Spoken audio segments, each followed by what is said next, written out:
High school Hindi की copy कैसे लिखनी है। वैसे तो मैंने कई वीडियोस आपको दिए हैं कि हिंदी की कॉपी कैसे लिखनी है, लेकिन वो वीडियोस शायद आप तक ना पहुंचे हो। तो फिलहाल आज मैं बताने जा रहा हूं कि हिंदी की कॉपी हाई स्कूल के बच्चे कैसे लिखेंगे। 70 में 70 का टारगेट अगर हाई स्कूल के बच्चों को करना है तो वो हिंदी में भी 70 में 70 ला सकते हैं। बस कुछ स्टेप्स को फॉलो करना है, कुछ नियमों को फॉलो करना है, कुछ दोषों को हटाना है। ठीक है, तो शुरू करते हैं। सबसे पहले आपने 20 ऑब्जेक्टिव क्वेश्चन ओएमआर शीट पर कर ही दिए। ओएमआर शीट आप साइड में रखेंगे, फिर आप शुरू करेंगे। ओएमआर शीट आपने साइड में रख दिया है। अब आपको कॉपी में आना है। एक बोल्ड मोटा सा पेन लेना है, काला काला मोटा पेन ले सकते हैं। कैसे पेनों का प्रयोग करें इस पर भी ऑलरेडी मैंने वीडियो बना रखा है, एंड स्क्रीन पर भी मिल जाएगा।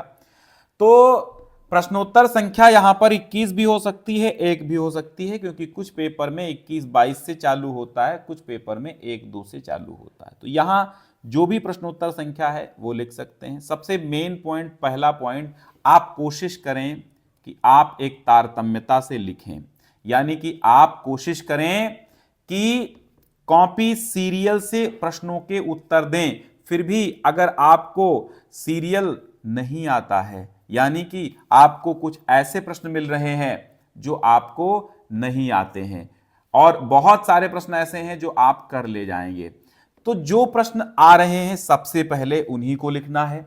फिलहाल मैंने कहा कि क्रमबद्धता हो सके तो सीरियल से कॉपी लिखिए। फिर भी अगर प्रश्नों के उत्तर आपको नहीं मिल रहे हैं, मतलब नहीं आपको आ रहे हैं प्रश्नों के उत्तर, तो उन प्रश्नों को बाद में आपको करना है बनाकर, या जैसे भी आप लिख सकें वैसे लिखिएगा। ये बात मेरी नोट कर लीजिए। प्रश्नोत्तर संख्या हमेशा मोटे पेन से, काले पेन से डालना है। और इसके बाद फर्स्ट, सेकेंड, थर्ड, यहां पर गद्यांश के 3 प्रश्न हैं। तीनों प्रश्नों को, गद्यांशों के तीनों प्रश्नों के उत्तर फर्स्ट, सेकेंड, थर्ड करके ऐसे आपको दे देना है।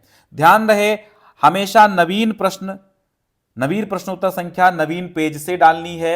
ये नहीं है कि फर्स्ट, सेकेंड, थर्ड ये 3 पेजों में लिखें, ऐसा नहीं है। मतलब जो 21, 22, 23 ऐसे जो डालेंगे तो 21 भी नए पेज से प्रश्नोत्तर संख्या, 22 भी नए पेज से, 23 भी नए पेज से, 24 भी नए पेज से स्टार्ट करना है।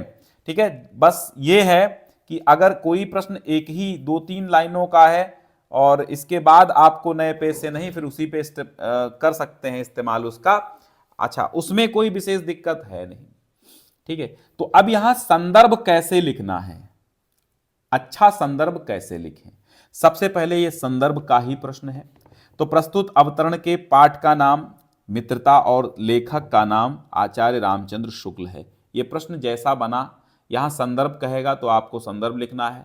प्रस्तुत गद्यावतरण हमारी पाठ्य पुस्तक हिंदी के मित्रता नामक निबंध से उद्धृत है और इसके लेखक आचार्य रामचंद्र शुक्ल हैं। यहां पर जो प्रश्न बना है वो ये बना है कि पाठ का नाम, लेखक का नाम लिखिए। अक्सर प्रश्न संदर्भ का बनता है।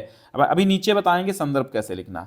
तो यहां पर 2 अंक इनको पूरे मिलेंगे। रेखांकित अंश की व्याख्या कैसे करनी है, जितना अंश रेखांकित है आप यहां पर हेडिंग डालिए रेखांकित अंश की व्याख्या, और ये जो फर्स्ट, सेकेंड, थर्ड डालते हो बराबर की लाइन में ही आप डालें, जैसे यहां पर ही आप डालें। ठीक है, इसके बराबर में फर्स्ट, सेकेंड, थर्ड। तो शुक्ल जी कहते हैं कि सच्ची मित्रता के लिए 2 व्यक्तियों के स्वभाव एक समान होना कोई महत्व नहीं रखता। तो बहुत अच्छे तरीके से लिख देना है आपको। फिर है अगला प्रश्न आएगा, तीसरा होगा प्रश्न, एक होगा संदर्भ, दूसरा होगा रेखांकित अंश, और तीसरा हमेशा उसी गद्यांश से प्रश्न आता है। तो हमेशा आपको गद्यांश के आधार पर ही प्रश्न को के उत्तर देना है। प्रश्नोत्तर संख्या 22। अब ये क्या करना था, ये नए पेज से डालना था। क्या डालना था, नए पेज से आपको डालना चाहिए, क्योंकि एक खंड में एक के उत्तर दीजिए।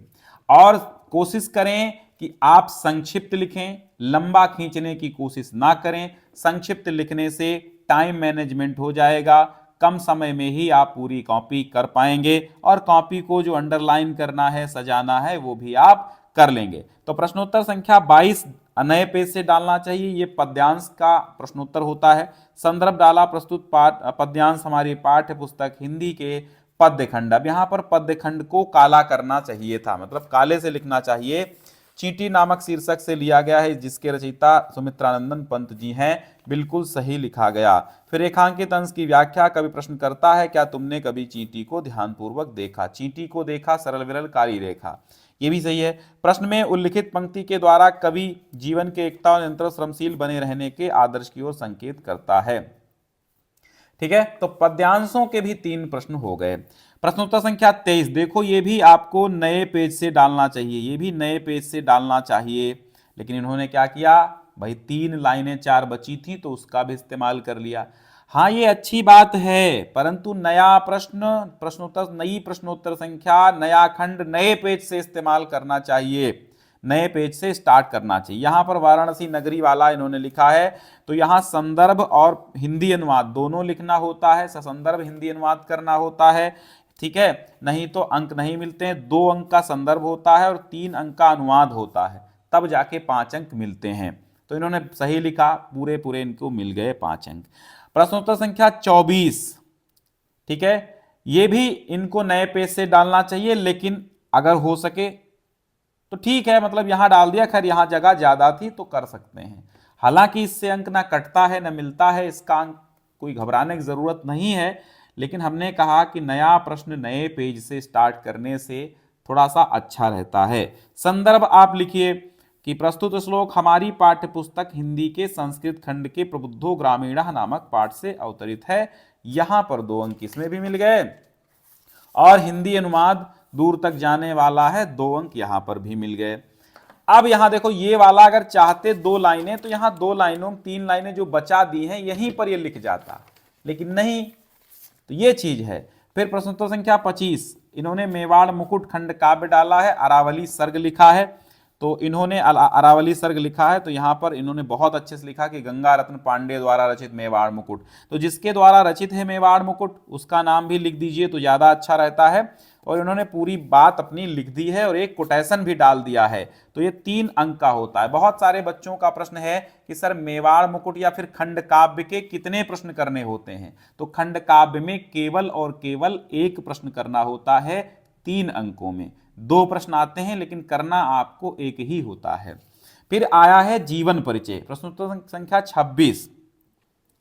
अब चाहिए तो नए पेज से इसको भी, लेकिन यहां ज्यादा पेज बच रहा था तो इसी पेज से इन्होंने कर दिया, तो ठीक है। अब यहां देखो कितना अच्छे से इन्होंने डाला कि जयशंकर प्रसाद जी का जीवन परिचय, बहुत सुंदर, ये बात बहुत अच्छी लगती हमको, ये चीज बहुत अच्छी लगती कि हाँ लाइन लिख दो कि ये हम क्या कर रहे हैं। और फिर उन्होंने फ्लो चार्ट यहां बनाया है, ये फ्लो चार्ट बीचों बीच में बनाना चाहिए तो बहुत अच्छा रहता है, लेकिन फिलहाल यहां भी बना दिया, ठीक है। जन्म, जन्म स्थान, पिता, कृतियां, भाषा शैली, ये सब इन्होंने लिखा 37 और 90, ठीक है। 89 भी इनका जन्म है, 90 भी है, तो दोनों सही हैं। और यहाँ बहुत अच्छे से जो मेन पॉइंट हैं उन्होंने काले से लिख दिया है, बहुत सही, बहुत जबरदस्त मामला ये है, बहुत सही तरीका है, ये कोई दिक्कत नहीं है। फिर यहाँ पर इन्होंने रचनाओं में कुछ रचनाएं प्रमुख डाली हैं, जो 2-4 रचनाएं आपको आती हैं या एक रचना मेन होती है, एक रचना जरूर सही हो। तो यहां पर 5 अंकों का ये हो गया। महादेवी वर्मा जी का जीवन परिचय देखो खा डाला है, यहां पर भी इन्होंने जन्म, जन्म स्थान, पिता, माता, रचनाएं, भाषा शैली सब अच्छे से डाला है। 1907-87, ठीक है, महादेवी, और ये सब इन्होंने काले से लिख दिया है मेन पॉइंट। तो अब एग्जामिनर को कुछ करना ही नहीं, वो तुरंत ऐसे चेक करेगा और आपको अंक दे देगा, क्योंकि आपने सब पहले से ही दिखा रखा है। 27 नंबर एक श्लोक लिखना है, ये 2 अंकों का आता है, तो बहुत अच्छे से 3 श्लोक याद कर लो, ठीक है। 3 श्लोक याद करने से जो 2 वाले वो आते हैं। यहां पर जो इन्होंने प्रार्थना पत्र लिखा है, इसका जो फॉर्मेट है, वो फॉर्मेट अगर देखा जाए तो सही भी है और सही नहीं भी है। अब आप कहेंगे कि सर क्यों? क्योंकि ये जो फॉर्मेट है ये NCERT फॉर्मेट है, और आपकी जो बुक चलती है SCERT बुक चलती है, यानी अभी आप यूपी बोर्ड में पढ़ते हैं। यूपी बोर्ड में अभी जो हिंदी चल रही है ये हिंदी SCERT की है, यानी कि ये स्टेट लेवल की हिंदी है। क्योंकि जो हिंदी आपके स्टेट में, उत्तर प्रदेश में जो हिंदी उत्तर प्रदेश बोर्ड की चलती है, वो हिंदी राजस्थान बोर्ड की नहीं है, वो हिंदी बिहार बोर्ड की नहीं है, वो हिंदी CBSE बोर्ड की नहीं है। जो एनसीईआरटी की हिंदी है वो बहुत सारे राज्यों की हिंदी हो सकती है, क्योंकि एनसीईआरटी जिन जिन बोर्ड ने लागू कर दिया है एनसीईआरटी की हिंदी, उस बोर्ड में एनसीईआरटी की हिंदी चलती है। लेकिन अभी उत्तर प्रदेश में पुरानी हिंदी ही चल रही है जो कई वर्षों से चली आ रही है। तो इस एससीईआरटी हिंदी का जो पत्र है उसका ये फॉर्मेट नहीं है। मैं आपको दिखा देता हूं कि कौन सा फॉर्मेट सही होगा। तो ये जो फॉर्मेट है इनका ये फॉर्मेट सही है, ठीक है। यहां पर सेवा में लिखिए, ऐसे लिखिए, और यहां पर विषय लिखिए, महोदय लिखिए। ये जो लाइनें गैप इन्होंने की है ये भी गड़बड़ है, दूसरी कॉपी हमारे पास पहले से ही मैं इसको चेक कर चुका हूं। तो ये जो गैपिंग है नहीं करनी है, बाकी ये फॉर्मेट सही है। तो इस फॉर्मेट में आपको लिखना है, ना कि इस फॉर्मेट में। ये फॉर्मेट जो है गलत है। क्या है? ये फॉर्मेट गलत है। फॉर्मेट का 1 अंक मिलता है, लेकिन यहां पर चलो हम इनको दे देते हैं अंक, 3 अंक दे देते हैं। चूंकि 4 अंक का होता है, फॉर्मेट गलत होने के कारण हम 3 अंक दे देते हैं। अभी चूंकि बच्चे ने कॉपी लिखी है, इसको पता नहीं था फॉर्मेट। चूंकि फॉर्मेट अलग अलग विद्यालयों में लोग अलग अलग तरीके से बता रहे हैं, लेकिन जो असली बात है वो यही है कि अभी आपकी जो हिंदी चल रही है वो स्टेट लेवल की हिंदी चल रही है। एससीईआरटी हम ना कहें, लेकिन स्टेट लेवल की हिंदी कह सकते हैं, क्योंकि राज्य उत्तर प्रदेश राज्य के लिए अलग हिंदी, उत्तर प्रदेश राज्य की बोर्ड, यूपी बोर्ड की हिंदी अभी एनसीईआरटी हिंदी नहीं है, वो राज्य लेवल की हिंदी है, क्योंकि वो केवल यूपी बोर्ड में ही चलती है, अन्य बोर्ड में नहीं चलती है। तो इसलिए इसका जो फॉर्मेट है पत्र का वो यही है। मैं आपको किताब में भी दिखा देता हूं। अभी यहां पर मैंने आपके लिए ले लिया है, ये अवतार कक्षा 10 की एक क्वेश्चन बैंक है। अगर आप देखेंगे तो यहां पर प्रधानाचार्य को जो पत्र लिखा गया है ये सब एनसीईआरटी फॉर्मेट में है। अब ये एनसीईआरटी स्पेशल अवतार और अरिहंत ये प्रकाशन है, ये एनसीईआरटी को ही ध्यान में रखते हैं। तो इन्होंने क्या किया, एनसीईआरटी फॉर्मेट दिया, परंतु ये फॉर्मेट इस वर्ष के लिए अभी सही नहीं है। इस फॉर्मेट में आपको नहीं लिखना है। अब आप इस पत्र को एक देखिए, ये राजीव प्रकाशन की पुस्तक है, राजीव प्रकाशन की पुस्तक है, कक्षा 10 की हिंदी टेक्स्ट बुक है। अब यहां अगर बात करेंगे तो यहां पर जो फॉर्मेट अपनाया गया है वो ये है पत्र लेखन का, ठीक है। क्योंकि ये मुख्य अधिकारी को औपचारिक पत्र ही लिखा गया है, तो इसका जो ये फॉर्मेट है आप देख सकते हैं, आपके सामने ये फॉर्मेट है। इधर ये लिखा गया भौदी, या इधर आज्ञाकारी शिष्य, और इधर ये लिखा गया प्रधानाचार्य के लिए भी आप देख सकते हैं, ठीक है। प्रधानाचार्य के लिए कहां पर पत्र गया है, उसमें ज्यादा पत्र ही नहीं दिए गए हैं।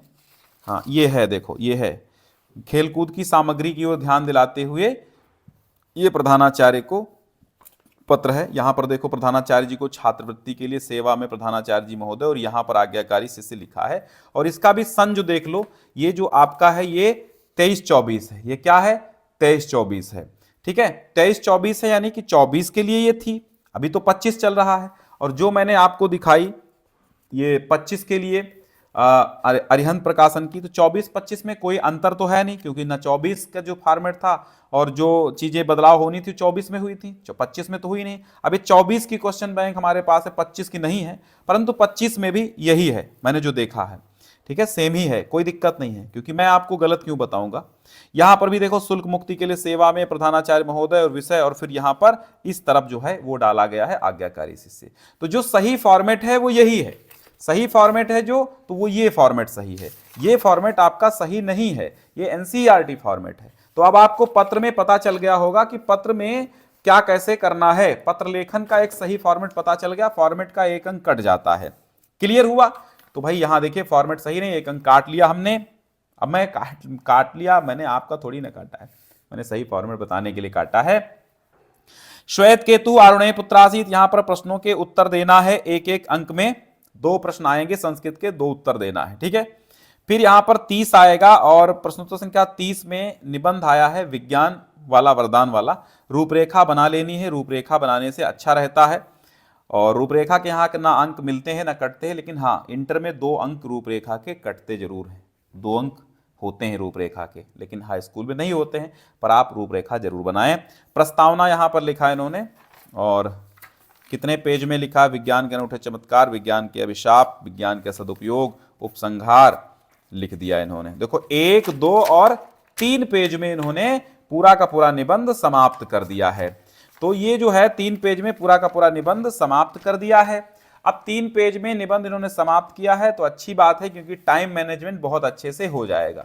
एक बड़ी गलती इन्होंने की है, जो ऑब्जेक्टिव के ये जो प्रश्न है, ऑब्जेक्टिव के जो ये हैं, इन्होंने उत्तर ओएमआर सीट पर भी दिए हैं और यहां पर भी लिख दिए हैं। यहां पर लिखने का कोई औचित्य नहीं है, यहां पर आपको नहीं लिखना है। तो ये गलती आपको नहीं करनी है कि आप कॉपी पर आपको बहुविकल्पीय प्रश्नों के उत्तर नहीं लिखने हैं, इनके उत्तर केवल कहां देने हैं, ओएमआर शीट पर ही देने हैं। तो इस तरह हम देखते हैं इन्होंने जो है, इन्होंने 49 प्राप्त किए हैं 50, क्योंकि 50 अंकों की कॉपी होती है, तो 50 अंकों की कॉपी में इन्होंने 49 अंक प्राप्त किए हैं। ठीक है, तो 1 अंक इसलिए कटा है क्योंकि इन्होंने 1 अंक की गड़बड़ी की थी पत्र लेखन में। पत्र लेखन मैंने प्रूफ भी आपको दिखा दिया है। तो आशा करते हैं कि ये 70 में 69 अंक इन्होंने प्राप्त किए हैं इस कॉपी में, और आप भी ये त्रुटियां ना करके आप भी अच्छे से अंक प्राप्त कर सकते हैं। ठीक है, चलो भैया सबको भेज दो इसको, सब कुछ जान जाएं, नहीं तो गड़बड़ कर देंगे। पत्र लेखन का जो प्रारूप है वो गड़बड़ कर देंगे तो दिक्कत हो जाएगी।